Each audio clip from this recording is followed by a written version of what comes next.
Утрински стихови од Библијата. 29 август. Неговата праведност е знак на неговата надмоќ. Тебе ти омиле правдата, а го намрази беззаконието.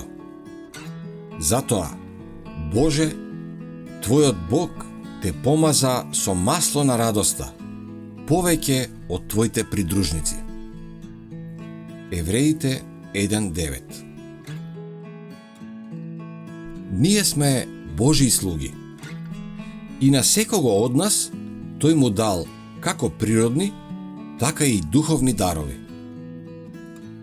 Како Божии деца, ние треба постојано да напредуваме во својата подготовка за небесните живеалишта, за кои Христос им рече на своите ученици дека заминал да ги подготви за сите нас. Оној што се држи до Христовата праведност може да стане совршен човек во Христа Исуса.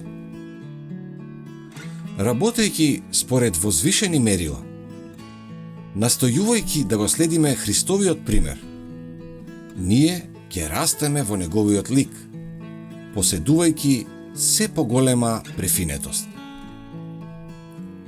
Христијанинот со својот деловен живот треба да му го представи на светот начинот на кој нашиот Господ би ги водел деловните потфати. Во секоја работа, тој треба да покаже дека Бог е негов учител. Светиње на Господа треба да биде напишано во трговските дневници и во главната книга, на договорите, на признаниците и на вредносните хартии. Оние што тврдат дека се Христови следбеници, а работат на нечесен начин, се лажни сведоци за карактерот на светиот, праведен и милостив Бог. Само покривалото што ни го подарува Христос може да стори да се појавиме во Божјо присуство. Со тоа покривало, со таа облека на својата праведност, Христос сака да покрие секоја покајничка верна душа.